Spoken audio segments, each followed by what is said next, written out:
Joe Biden acts unilaterally to transform public schools into sites for left-wing daycare thought-controlling camps. So much for local control of education, government, checks and balances, and constitutional legitimacy. I'm Dr. Duke, she's Katie, and this is the Dr. Duke Show.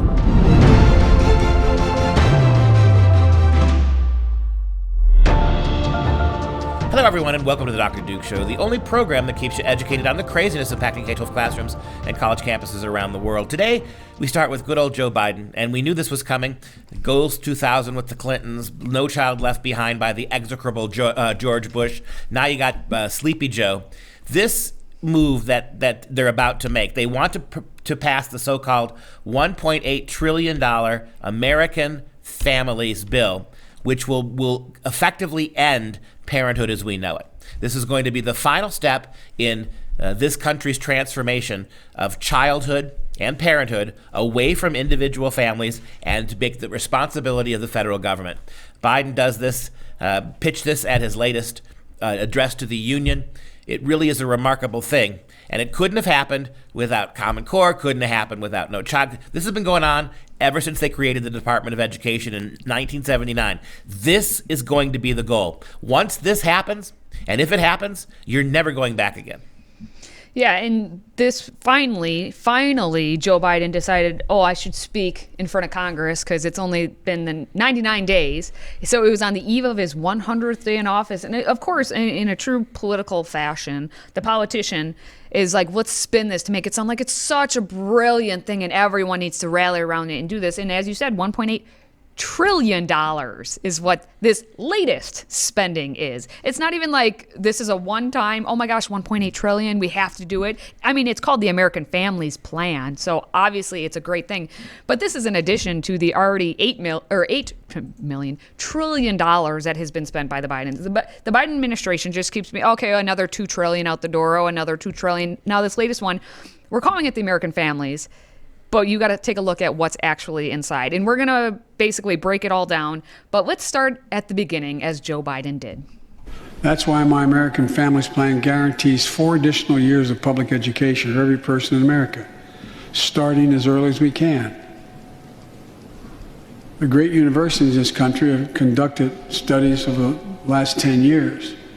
It shows that adding 2 years of universal high-quality preschool for every 3-year-old and 4-year-old, no matter what background they come from, puts them in the position to be able to compete all the way through 12 years and increases exponentially their prospect of graduating and going on beyond graduation.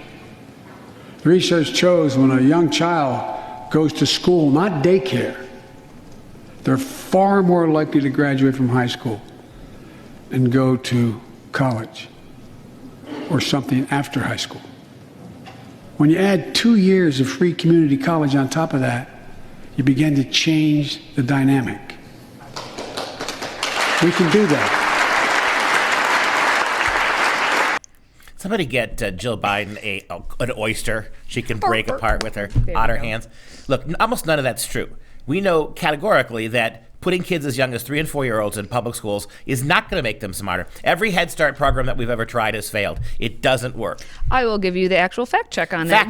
Fact check, because we're going to just talk about preschool for right now. Because nobody fact checks Joe. No, you can't fact check Joe. The Washington Post, that fact check everything Donald Trump ever said, exactly, right, has decided they're no longer going to use that because Biden never lies. Yeah. There you go. Well, as he said, research shows the earlier, what did he say? As soon as possible, as soon as we can get our little mitts on them, we need to, because research shows that they'll do better or they'll graduate.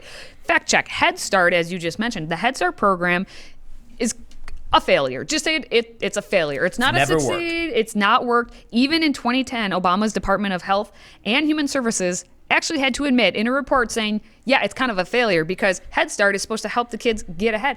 No. What's happening is they found that by the end of first grade, the kids who attended Head Start, basically it was indistinguishable whether or not they did any better than the kids who didn't attend. And then academically, but emotionally, there were a lot of problems for the Head Start kids. So intellectually it didn't help them, but in terms of development, emotionally hurt them. Yeah, and you could be saying, Katie, Obama, that was a while ago. That was a 2010 study. Bring it up. Okay, 2019, Brown University did a study, and they found, because now that Head Start had been going on for a much longer period of time, there were no long-term benefits, and they may, in some instances, even had worse outcomes if you were part of the Head Start program. So, no, Joe Biden, you are incorrect. This is not the $1.8 trillion American Families Plan. It's the $1.8 trillion America Takes Over Families Plans. That's all this is. And, here's the thing that's really disgusting about this. Assuming this passes, and it very likely will, what's going to happen is that every single kid will be mandatorily herded into this. Pay attention to that. This is mandatory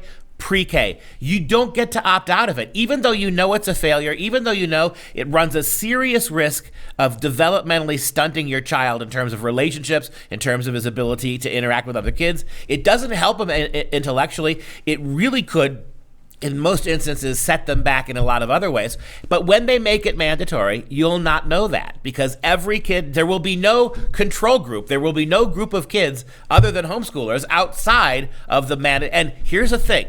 Well, what does that do for homeschool? What does that do for private schools? You're going to mandate 3 and 4-year-olds and homeschoolers. What? They're going to have to either go through some kind of a program at the homeschooling, or you're going to have to outlaw them for doing that, make them go. This is a huge problem coming down the road. This is a huge, expensive boondoggle that's not going to work. And 2 years of community college. So you really want the kids. 'Cause no sooner do you do that, guarantee every child in this country a free associate's degree, then it becomes absolutely criminal to deny those kids the furthering of their next 2 years. And here's what I don't understand about this entire thing. If you listen to what Joe Biden says, the sooner we get them, I'm harping on that because, I have joke on this show all the time about how, at the hospital, they might as well just turn your kid over. I just had a baby. I looked around. I'm like, is anyone ready to take my kid off to school? That's where we're at. And Joe Biden now confirmed it. He said the sooner we get them, the better they'll do. But if we're getting them even sooner, so we get 2 more years on the front end, why do we even need that extra 2 years on the back end if we're so educated right now via the government school? I don't know if I can slow my speech down. No. Because they will compete. All for the next 12, they will compete with other kids who were forced into school at 3rd grade. Well, and at one point he will say, and I don't know if we have that clip in there, he talked about how we're going to, we as Americans need to compete with the rest of the world. They're not doing what we're doing. No, they're not. So clearly, the other thing is that no one's talking about, you can bet every dollar you have, which is now going to get taxed to pay for this, you can bet every spare dollar you got that means 3 and 4-year-olds now get sexualized. Now you're going to start talking about transgenderism. Now you're going to convince little 3-year-olds that their gender doesn't mean anything. 3 years old. Now you're going to sexualize the classroom. Now you're going to be reading them books about drag queens. You're going to be involving them in all of the insanity that the 5-year-olds and 7-year-olds are going through now. And it's not just going to be sex. You're going to do everything to those kids, social emotional learning, right? You will be giving the federal government a mandate to actually take over the intellectual, the moral development, the psychological development, the emotional development of your children will now be government's responsibility, not yours, as early as 3. And here's another thing.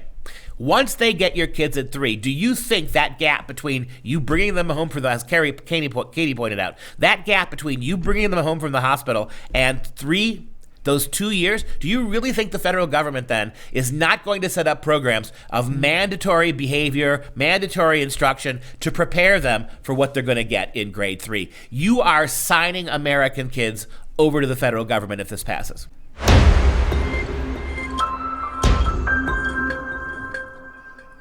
So you would think that was enough, that Joe Biden said, okay, we're going to take our 3 and 4-year-olds and then we're going to give you free community college, 2 years college. You would say, wow, that's a whole lot of education reform, if you will, or it just change.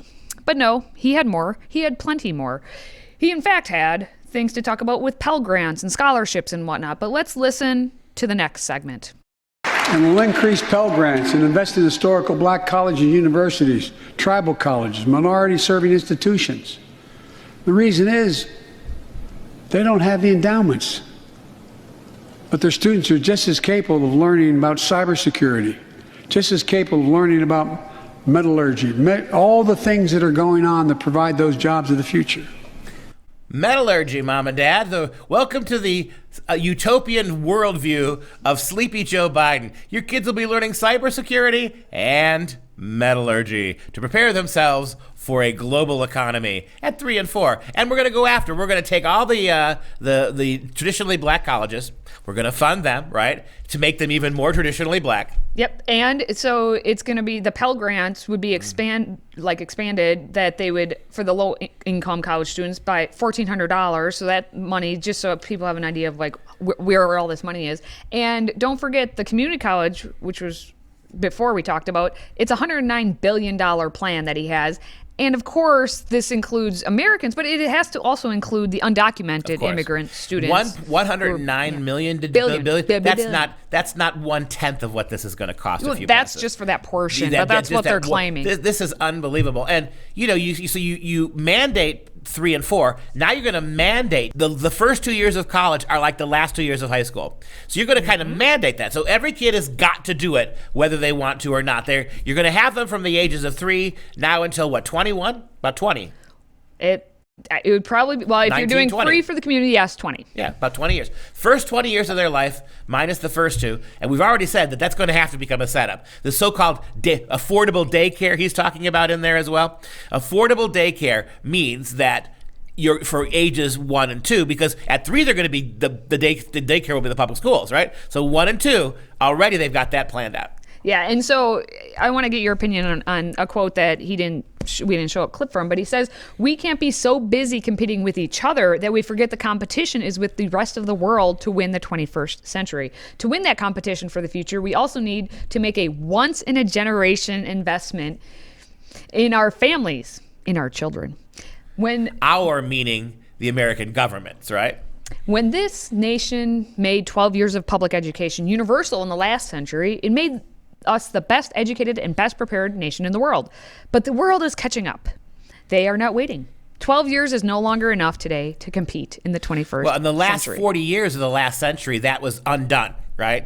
Yes. What was maybe perhaps you might be able to make that claim from 1900 to about 1960, but after that, that's not true. And in the last 25 years, our kids have gone absolutely backwards on this because you have transformed schools into places where you're not actually learning things. So we now have a situation where we know categorically that the American public schools and the teachers and the administrators cannot make our kids literate. They can't make them read. They are not making them college ready. And your response to that is, let's dumb down college. Let's require college as basically junior and senior year of high school. So dumb it down even further. And again, because it's mandatory for everybody, you now have no control group outside of homeschools, really, where you can even measure the difference and measure the failure. Yeah, I say we should go back to about 19th century, 18th century schooling, where it was How about private 1849, right before you got Horace Mann and his stupid public school program. We can do that. You get your private tutor, and then you go on to probably become a lawyer and actually be smart. Well, how about this? Why not just let local communities, groups of parents, hire the teachers they want? Stop it! How dare you? Live within. How dare you suggest logic? How dare you? You got this middle school in your community. The moms and dads should be the ones who hire the teachers. Hire the teachers. If the teachers aren't teaching literacy, fire them. If the teachers think they have a job politicizing your kids, fire them. If your teachers are talking to your little kids about transgenderism, fire them. It should be about math, reading, science, and if you do that at age 5, not age 3 or 4, then you have a chance to give kids a real education. But this mom and dad, you better recognize this. This is about undoing any control you have over what your kids learn and how they learn it almost from the time they're born. All right, well, we still have more that Joe Biden had presented, so let's take a look. American Families Plan will provide access to quality, affordable child care. We guarantee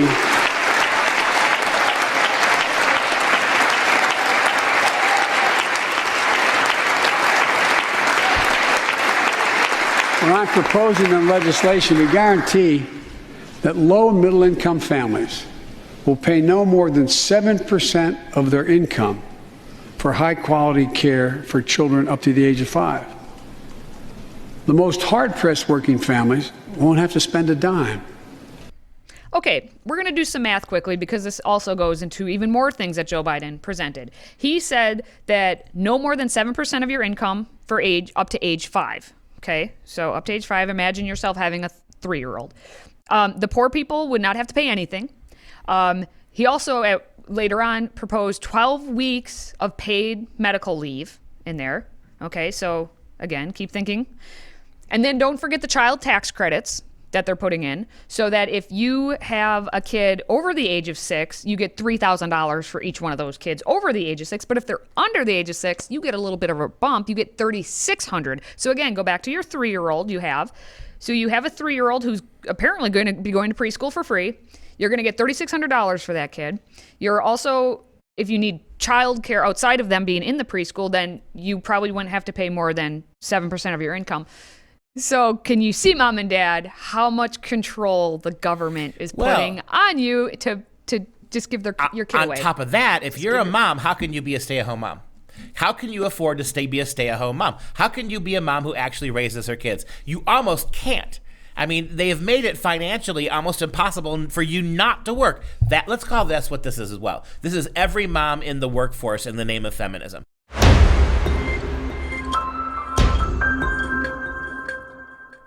Well, if you think the Biden stuff was making you mad, wait till you get this one, because what's currently happening is that the fact that our teachers' unions, as we already knew, were in control of what's happening at the CDC and whether or not your kids actually get to be in school. And now the New York Post actually did a bit of journalism, which most every media outlet does not do anymore. But they did some journalism, and through a Freedom of Information Act request, actually found emails that were sent between the CDC and the second most powerful, largest teachers union, the American Federation of Teachers.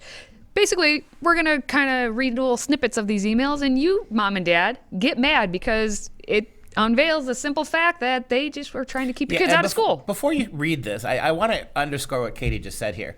So the Center for Disease Control, who has changed their story about 8,000 times, who has backtracked and foretracked, who has said do this and don't do this and been completely unreliable, an organization who Donald Trump correctly cut off spending to because they were trying to invoke politics. There's no doubt about it, the CDC was using COVID as a way to gain social control. When Biden took over, fully funded them, and what we find out now, as Katie just pointed out, is that they were in conversation with teachers' unions and doing the bidding of teachers' unions, not because this was the best thing to do or there was science behind it. This is part of that control. The CDC and the World Health Organization using COVID as a way to completely transform and oversee human activity, in this case with regard to the schools.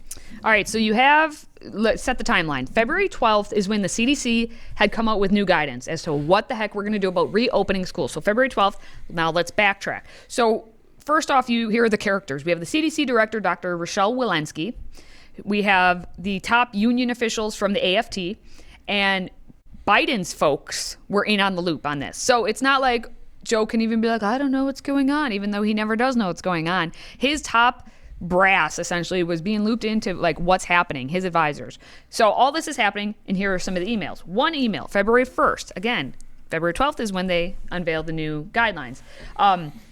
AFT, the teachers unions, called the CDC a thought partner. If that's not 1984 terminology. A thought partner. How scientific. And so the AFT senior director for health issues named Kelly Troutner wrote this. Thank you again for Friday's rich discussion about forthcoming CDC guidelines and for your openness to the suggestions made by our president, Randy Weingarten, who wasn't Randy up for being the Secretary of Education? Yeah, one of the candidates? She also Wasn't made she one of them? Alarmingly anti-Semitic comments about a couple of weeks ago. Her too. Even though she's Jewish herself, about Jewish roles in education. This lunatic, right, is the one who's basically sending her bullet points to the CDC about how the CDC can tailor their quote-unquote scientific programs to match what the AFT wants. Yes, and so the teachers union continues, Kelly Troutner continues, we were able to review a copy of the draft guidance document over the weekend and were able to provide some initial feedback to several staff this morning about possible ways to strengthen the document. Again, These are teachers, unions reps who are teachers, sending suggestions to the CDC because that's where the scientists are supposed to be. Yeah, and let's the be clear. teachers. These to the aren't scientists. teachers. These aren't teachers. They are once upon a union time. administrators of teachers, which means they're even more worthless than many of our government teachers. They're the ones, hacktastically, who are calling the shots with regards to the CDC about what we're going to do. Yeah. Now, by the way, Mom and Dad, now you know why some of these teachers and administrators are so adamant that they're not coming to the classroom, and that maybe they may not even come to the classrooms in fall, right? Because they get their marching orders and they deliver their marching orders directly to the CDC. All right, so then the AFT thanks Walensky and the CDC for their commitment to the partnership. This was in another email a couple days later, 4 days after that. So now we're at February 7th. The emails indicate a call took place between Walensky and Weingarten. Interesting. So you have the head of the CDC, the head of the teachers union, talking on the phone. And they, just 4 days later, or 5 days later, they have basically the exact suggestions that the AFT wanted in the CDC guidelines. How did that happen? I just don't understand. Gosh, I'm sure there's a lot of study because the it's all study. CDC, they don't do anything without studying it, right? No. Oh. How dare you to question the CDC, right? You become a trumpet. A trumpite to dare to suggest that the CDC would be politicizing this. You're an insurrectionist. I am. Ooh. You're insurrective. Look at me go. Now, the responses, of course, from the AFT and from the CDC are together, and they're defending their relationship together as part of a longstanding best practices. CDC has traditionally engaged with organizations and groups that are impacted by guidance and recommendations issued by the agency. We do so to ensure our recommendations are feasible to implement and they adequately address the safety and well-being of individuals. Okay, I already fell asleep, CDC, but yeah. Did you confer with all those parents whose kids killed themselves? All those suicidal kids? Did you confer with them, or were you busy dealing with Randy Weingartner, a complete Fruit Loop?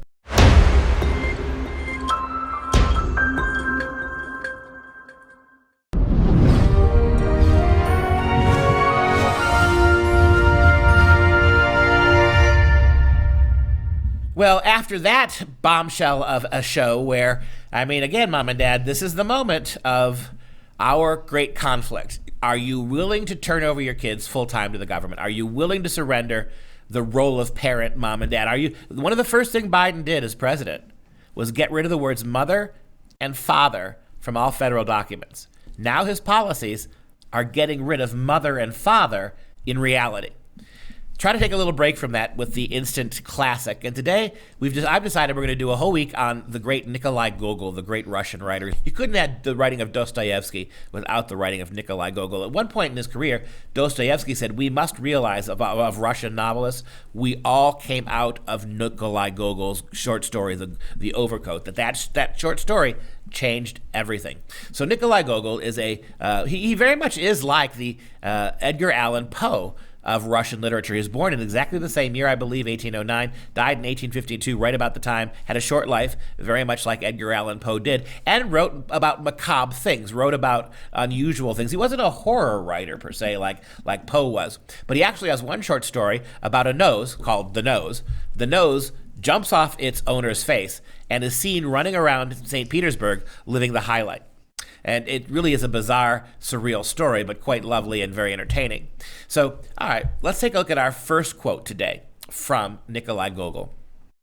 He writes, "The current generation now sees everything clearly. It marvels at the errors. It laughs at the folly of its ancestors, not seeing that this chronicle is all overscored by divine fire, that every letter of it cries out, that from everywhere the piercing finger is pointed at it, at this current generation.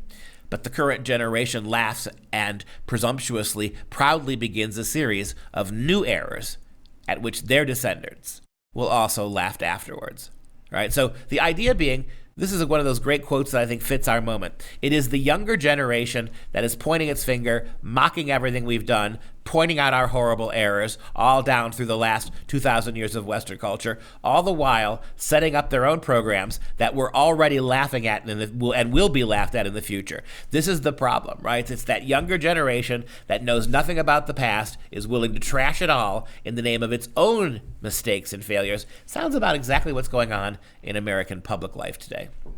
All right, just a quick reminder that the best way to access our content is to download our Freedom Project Media app. Simply search Freedom Project in your app store and make sure when you download that you allow for notifications. And if you enjoy our content, please consider joining the Patriot Club. Your one-time $99 tax-deductible donation allows us to keep bringing you these stories every single day. Simply visit patriotclub.us to get signed up. That's patriotclub.us. And of course, we're going to ship you our signature tumbler as just a little special thank you. Before we go, let's show some love to our Patriot Club members. Today, we'd like to give a shout out to Thomas from Troy, New York. Thank you, Thomas from Troy, for supporting us. And that's our show. For Freedom Project, I'm Dr. Duke. She's Katie. Until next time, stay educated, my friends.